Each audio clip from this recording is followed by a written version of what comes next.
जय माता दी दोस्तों, मैं हूं योगाचार्य राजीव भारद्वाज और आप देख रहे हैं pure Ganga Yogiraj YouTube channel. दोस्तों, यदि आप हमारे चैनल पर नए हैं या अभी तक आपने हमारे चैनल को सब्सक्राइब नहीं किया है तो कृपया चैनल को सब्सक्राइब कर लें। वीडियो को लाइक एवं शेयर अवश्य करें। बेल आइकन के बटन को भी दबा दें जिससे कि आने वाली वीडियो की नोटिफिकेशन तुरंत आपको प्राप्त होती रहे। दोस्तों, भारतीय संस्कृति में विशेष तौर पर त्योहारों या नवरात्रों में उपवास करने का विशेष महत्व है।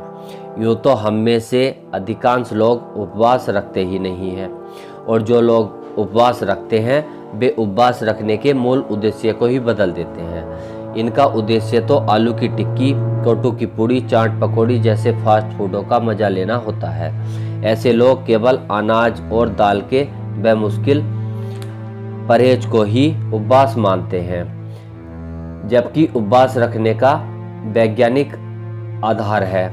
यह स्वस्थ रहने के लिए बहुत ही आवश्यक है। तभी तो विश्व के प्रत्येक धर्म एवं देश में किसी न किसी अवसर पर किसी न किसी रूप में उपवास रखने की परंपरा है। उपवास को धर्म विशेष से जोड़कर भी देखा जाता है। कुछ लोग ईश्वर की उपासना और ईश कृपा प्राप्ति के लिए उपवास रखते हैं। यह अपनी अपनी परंपरा एवं मान्यता के आधार पर है। इसके अतिरिक्त उपवास रखने का वैज्ञानिक आधार शरीर के अंतःकरण की शुद्धि करना है।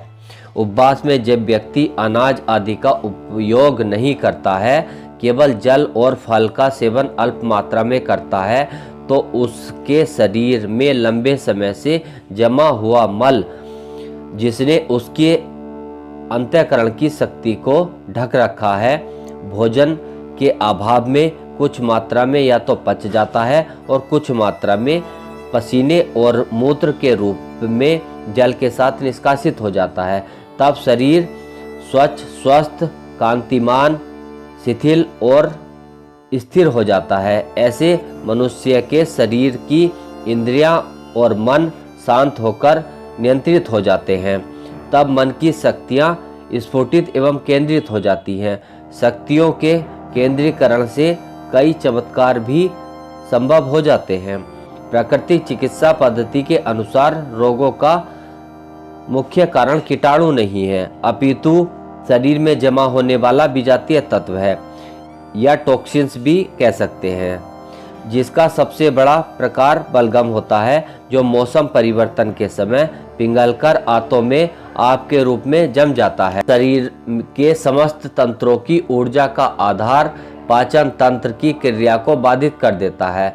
फलस्वरूप शरीर में अनेक प्रकार के रोग लग जाते हैं। प्राकृतिक चिकित्सा पद्धति के अनुसार कैंसर, अस्थमा आदि अनेक भयंकर बीमारियों का कारण यह विजातीय तत्व आव या बलगम का अवांछित अंगों या स्थानों पर जम जाना है। उपवास के द्वारा इस विजातीय तत्व को शरीर से निष्कासित करके या पचाकर रोगों के मूल कारण को ही समाप्त कर दिया जाता है। इस का सबसे बड़ा साधन है। 2016 के फिजियोलॉजी मेडिसिन के क्षेत्र में नोबेल पुरस्कार विजेता बायोलॉजिस्ट जापानी वैज्ञानिक योशिनोरी ओहोसुमी के द्वारा ऑटोफैगी सिद्धांत का प्रतिपादन भी उपवास का प्रबल समर्थन करता है। ऑटोफैगी एक ग्रीक शब्द है जिसका अर्थ है स्वभोजन। ऑटोफैगी नाम की इस प्रक्रिया में भूख या उपवास के दौरान जब शरीर की कोशिकाओं को बाहर से भोजन नहीं मिलता है, तो शरीर की कोशिकाएं स्वयं के अंतः शरीर में उपस्थित प्रोटीन आदि महत्वपूर्ण घटकों को तोड़कर भोजन के स्थान पर उपयोग करके शरीर में ऊर्जा उत्पन्न करने के लिए उपयोगी बनाती हैं। ऐसे में जब हमारे शरीर में लंबे समय तक कोशिकाओं में टॉक्सिन्स के जमा होने के कारण कोशिकाएं अनियंत्रित होकर विकराल रूप धारण कर लेती हैं और ट्यूमर का रूप ले लेती हैं। ऐसी स्थिति में आकार के साथ साथ कोशिकाओं की कार्य क्षमता एवं आवश्यकता में भी कई गुना वृद्धि हो जाती है, अर्थात उनकी भूख कई गुना अधिक बढ़ जाती है। और जब उपवास के दौरान उनको पर्याप्त मात्रा में भोजन नहीं मिलता है, तो वह स्वयं को ही खाकर नष्ट कर देती हैं। इस प्रकार इस सिद्धांत का प्रयोग कैंसर, कोशिका आक्रमण व वायरस को नष्ट करने के लिए भी किया जा सकता है। इस प्रकार उपवास कैंसर जैसे भयंकर रोगों को नष्ट करके स्वस्थ रहने के लिए अत्यंत आवश्यक है। अब जानते हैं उपवास करने की सही विधि के बारे में। उपवास प्रारंभ करने से एक दिन पूर्व ही हल्का भोजन लें। रात को सोते समय 1 चम्मच त्रिफले का चूर्ण गर्म दूध या गर्म पानी से लें और रात को तांबे के एक बर्तन में पानी भरकर ढककर रख दें। अगले दिन सुबह को तांबे के बर्तन में भरकर रखे हुए पानी को गर्म करके कुनकुना पानी उकड़ू आसन में बैठकर 2-3 गिलास पी लें। इसमें आधा चम्मच सेंधा नमक भी डाल लें तो अति उत्तम रहेगा। तब सोच आदि से निवृत्त होकर पूजा ध्यान आदि करके सूर्य को अर्घ दें और फिर 2 गिलास गर्म पानी में 2 चम्मच अदरक का रस, 2 चम्मच नींबू का रस और 2 चम्मच शहद मिलाकर पी लें। इस प्रकार दिन में 3-4 बार पिए। शाम को संध्या काल से पूर्व एक दिन पका हुआ पपीता, एक दिन कच्चे पपीते की सब्जी, एक दिन लौकी, तुरई, परवल आदि की सब्जी बनाकर रसेदार खाते रहें। उपवास तोड़ने से 2 दिन पूर्व एक समय पपीता और एक समय सब्जी लें। अंतिम दिन एक समय शुद्ध देसी गाय के घी में बना हुआ हलवा और एक समय फल या सब्जी ही खाएं।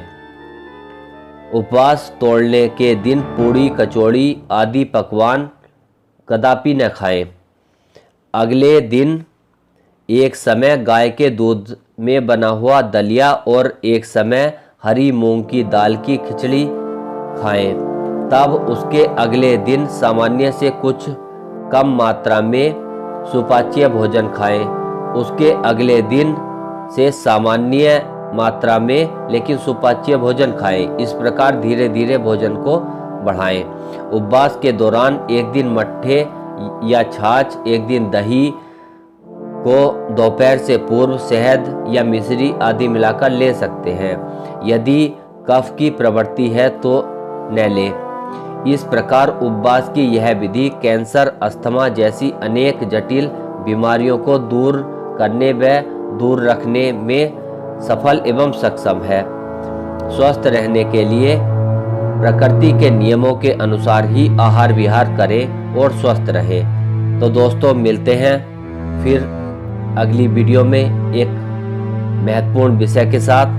तब तक स्वस्थ रहिए, सुरक्षित रहिए। जय माता दी।